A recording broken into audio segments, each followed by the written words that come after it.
जय हिंद बच्चों। चलिए आज हम लोग ये मैथमेटिक्स क्लास 10 का 2 चर वाले रैखिक समीकरण युग्म का लेक्चर नंबर 3 लेकर के आए हैं 10th मैथमेटिक्स का, और वीवीआईस ऑब्जेक्टिव्स लेकर के आए हैं। इससे पहले 30 ऑब्जेक्टिव इस चैप्टर का करवा दिए हैं। 2 लेक्चर में 30 ऑब्जेक्टिव कंप्लीट करवा दिए हैं। ये तीसरा लेक्चर आता है बिहार बोर्ड 2026 के लिए, है ना। चलिए पहला क्वेश्चन पे बढ़ जाते हैं। पहला क्वेश्चन से बोल रहा है यदि 3x 2y बराबर 13 और 3x माइनस 2y बराबर 5 तो x प्लस y का मान होगा। x प्लस y का मान होगा। तो देखिए कैसे निकालेंगे, x और y का मान निकालना पड़ेगा। तो ऐसा करिए 3x प्लस 2y बराबर है कितना 13, 3x माइनस 2y बराबर में है 5। दोनों को क्या कर लेंगे, समीकरण को जोड़ लेंगे तो कट जाएगा।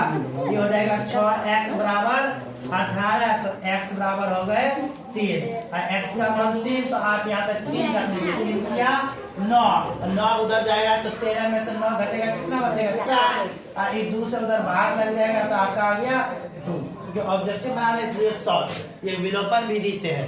किस विधि से है, विलोपन विधि से किया है ना, हम शॉर्ट में कर लिए क्योंकि ऑब्जेक्टिव बना रहे हैं। तो x का मान निकल गया है 3 और y का मान 2 और दोनों जोड़ करके बताना है। तो 3 और 2 बता दीजिए, 3 प्लस 2 बराबर 5। ऑप्शन नंबर क्या हो गया, ऑप्शन नंबर ए आपका सही आंसर।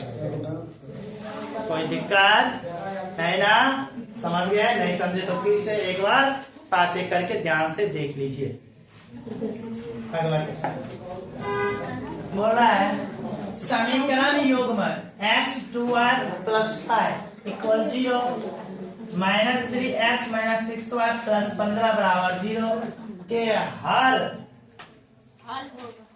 होगा। यहाँ पे है ना, हल लिखा गया। यहाँ पे क्या होगा, हल है।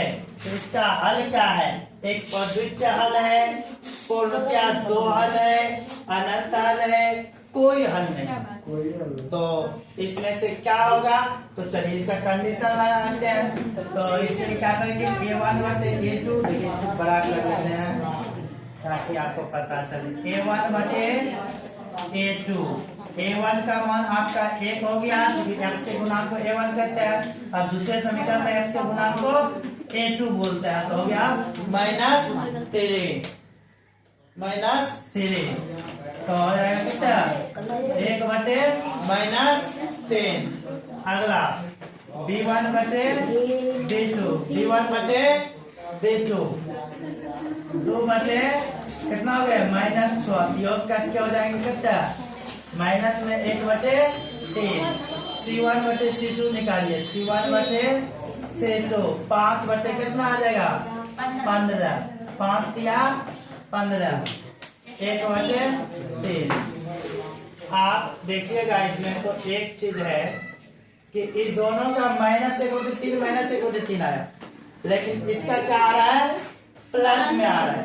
इसका मतलब क्या हुआ, इसका मतलब हुआ कि a1 बटे a2 बराबर है b1 बटे b2 डज नॉट c1 बटे c2। अगर ऐसा कंडीशन बनता है तो रेखाएं क्या होती है, समांतर होती है। क्या होती है, समांतर।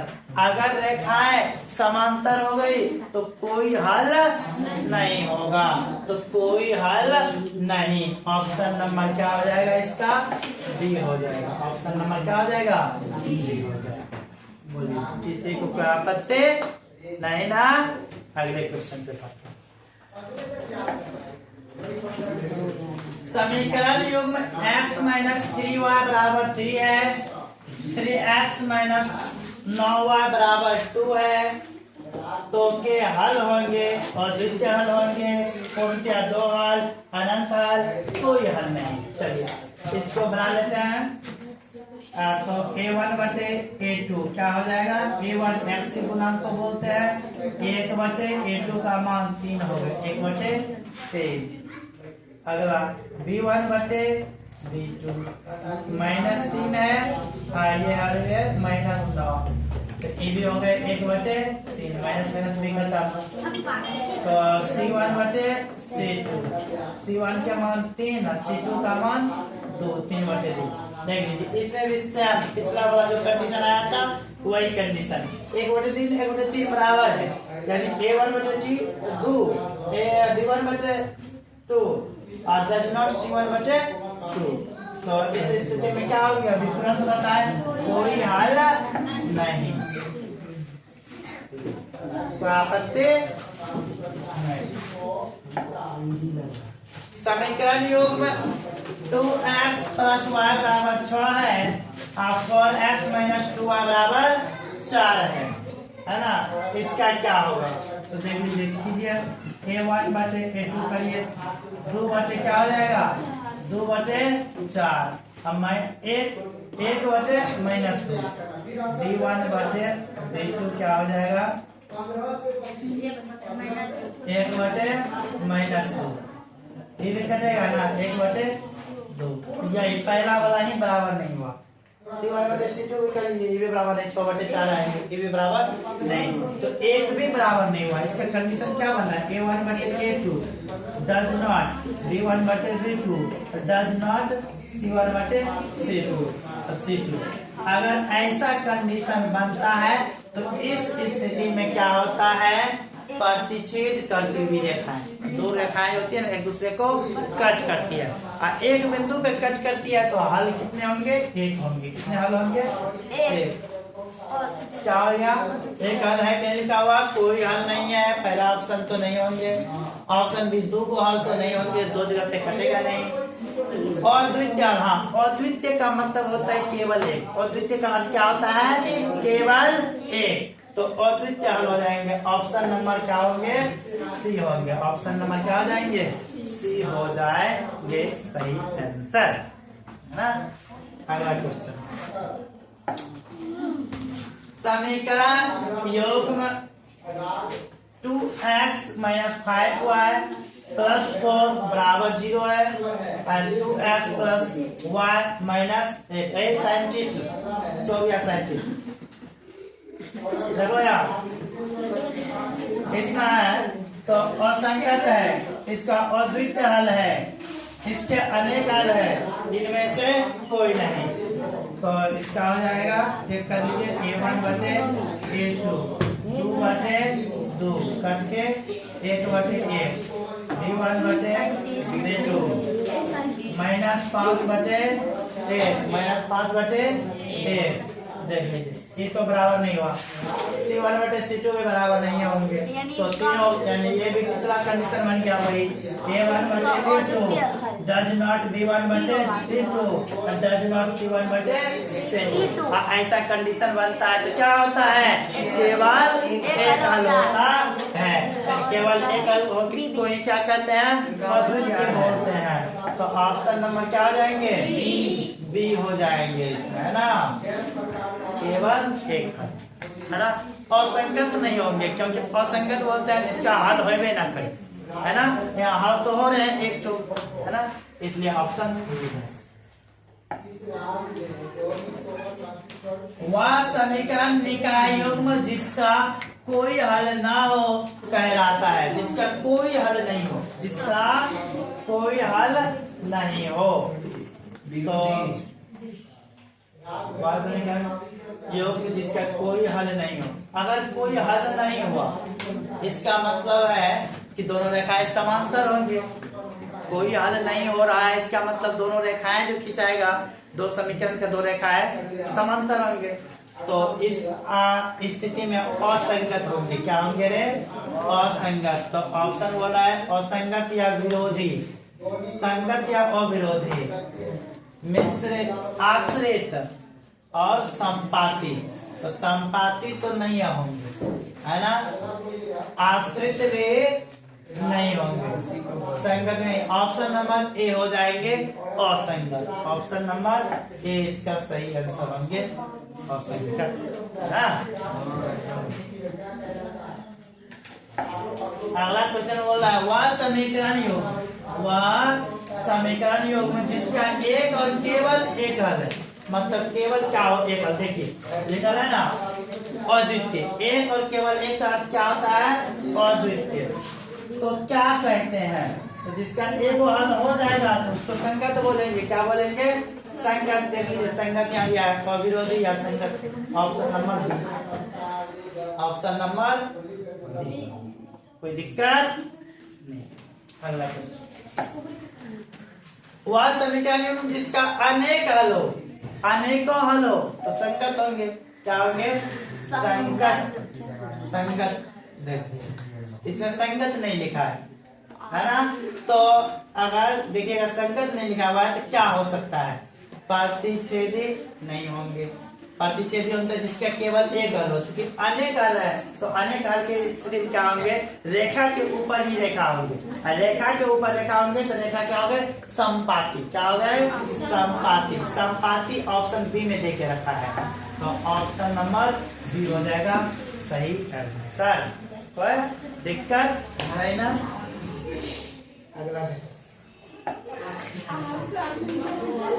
वह समीकरण युग्म में जिसका कोई हल होता है, वह समीकरण युग्म जिसका कोई हल होता है कहलाता है। जिसका कोई हल हो, हल हो चाहे एक हो चाहे अनेक हल हो, है ना?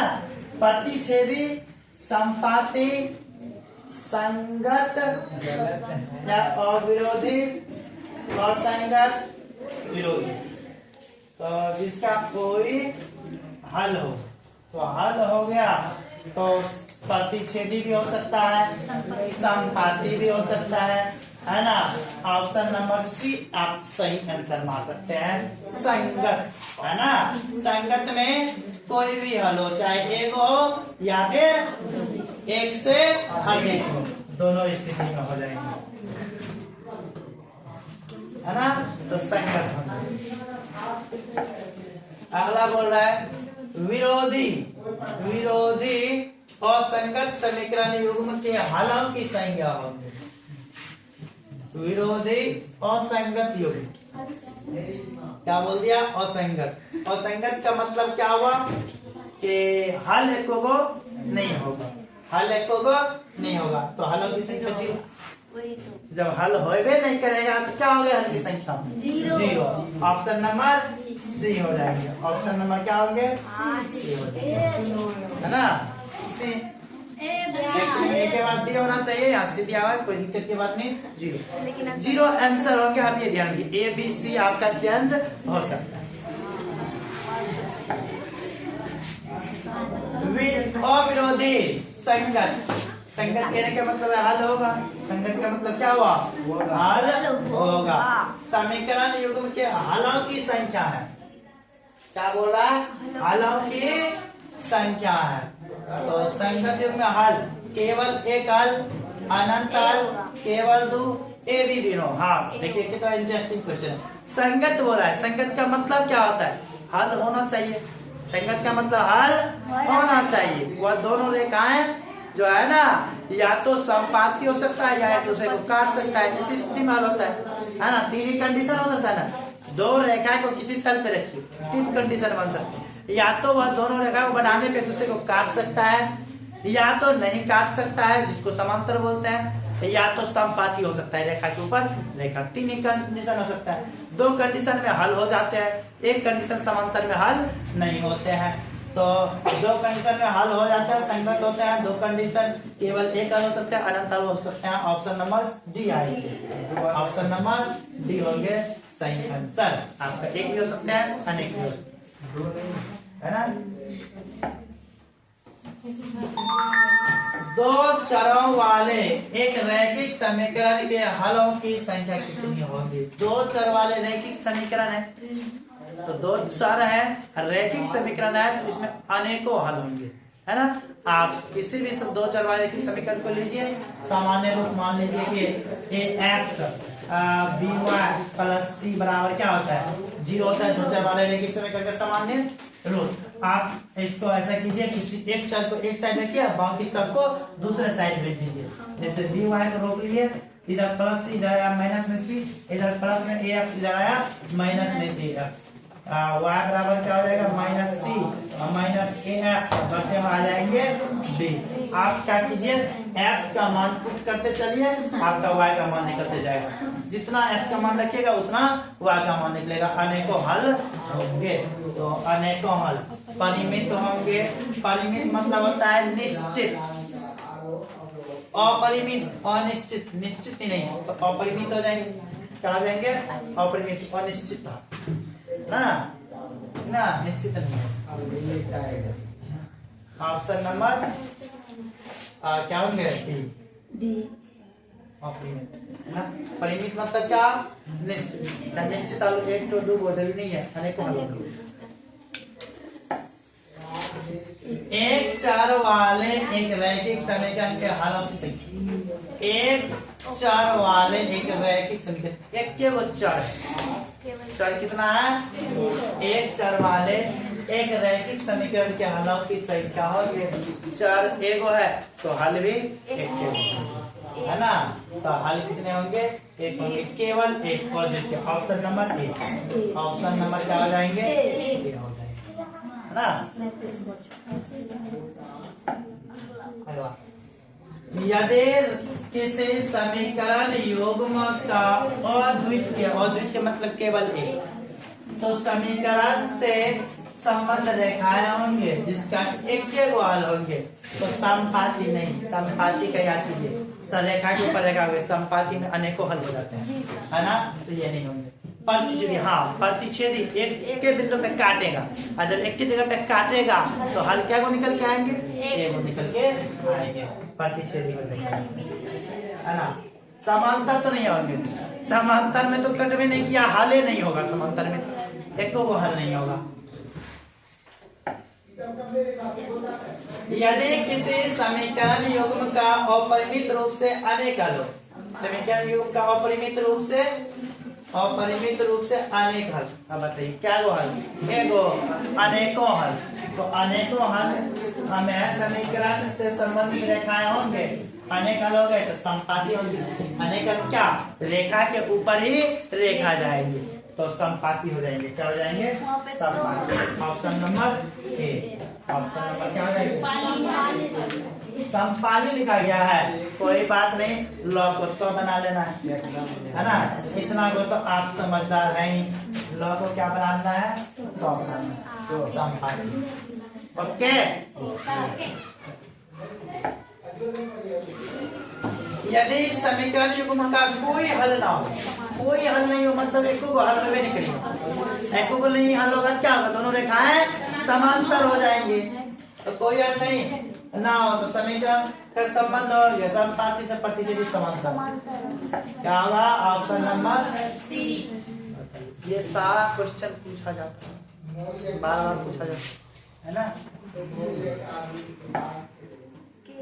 के किस मान के लिए समीकरण x माइनस 2y माइनस 3 बराबर 0 और 3x प्लस के वाई है ना माइनस 1 बराबर में 0 का अद्वितीय हल, अद्वितीय मतलब केवल एक, अद्वितीय मतलब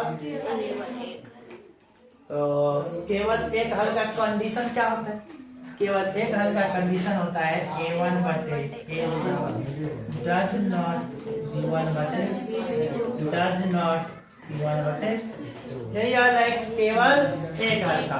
तो बस इस पे आप बैठा दीजिए, देखिए आंसर आ जाएगा। a1 का मान नहीं पूछा है तो a2 का मान यहाँ पे गुणांक में कितना है 3, डज नॉट b1 का मान -2, b2 का मान k, डज नॉट c1 का मान c2 का मान, बस इसी को या तो इसको बराबर रख लीजिए या तो इसको बराबर रख लीजिए, आपको जिसको अच्छा लगता है बराबर रख लीजिए। के गुना एक अगर इसको रखते हैं के डज नॉट 3 दूनी 6 -6, के does not -6, option number B हो जाएंगे। ऑप्शन नंबर क्या होंगे बी हो जाएंगे। ठीक है, 3 क्वेश्चंस और बचा हुआ है, ये देखते हैं। के किस मान के लिए समीकरण निकाल के x माइनस वाई बराबर 2, 6x माइनस 2y बराबर 3 का अद्वितीय, अद्वितीय मतलब केवल एक अलग, केवल एक अलग कंडीशन अभी तुरंत बताए। A1 बटे A2 डज नॉट B1 बटे B2 डज नॉट C1 बटे C2। ये शर्त है किसका? अद्वितीय का। तो इस शर्त पे आप बैठा लीजिए। A1 का मान हो गए k बटे A2 का मान हो गए 6, डज नॉट B1 का मान -1 और B2 का मान -2। ज्यादा करने का जरूरत नहीं है, बस कोना को निमुड़ा कर लीजिए। -2 के बराबर -6, तो के बराबर हो गए 3 आपका। -6 बटे -2 के डज नॉट है ना, के does not 3। Option number C, option number क्या हो गए? के डज नॉट। ओके, के समान के लिए समीकरण युग्म 2x 3y - 5 बराबर 0, 4x - ky बराबर 0 के अपरिमित रूप से अनेकल। अपरिमित रूप से अनेकल का शर्त क्या है? अपरिमित रूप से अनेकल का शर्त है A1 बटे A2 होना चाहिए बराबर में B1 बटे B2 और बराबर में होना चाहिए C1 बटे C2। अगर इस शर्त पे आ रहा है तो इसके क्या होंगे? अनेकल होंगे। चलिए A1 का मान क्या है? पहला समीकरण में x के गुणांक को A1 कहते हैं 2 बटे A2, दूसरे समीकरण में x के गुणांक 4 बराबर B1 के मान 3 और B2 के मान k। तो चलिए ज्यादा करने का आगे C1 बटे C2 लिखने का कोई आवश्यकता नहीं है। गुणा कीजिए, 2 गुना के 2 के बराबर 12 हो गया ना, और 2 से भाग दे दीजिए। 12 में 2 से कितना हो गए? 6। क्या option number B? Option number B हो गया। अब आपका ये लास्ट क्वेश्चन पे आ गया। लास्ट क्वेश्चन बोल रहा है a का मान जिसके लिए समीकरण निकाल 10x 5y बराबर 4 4 माइनस 5। ये कुछ गड़बड़ है इसमें। 10x प्लस 4y बराबर 4 है ना, यहाँ पे ये चीज गड़बड़ है ना। 20x प्लस 10y बराबर में शायद होगी -5 है ना, नहीं यहाँ पे दिया हुआ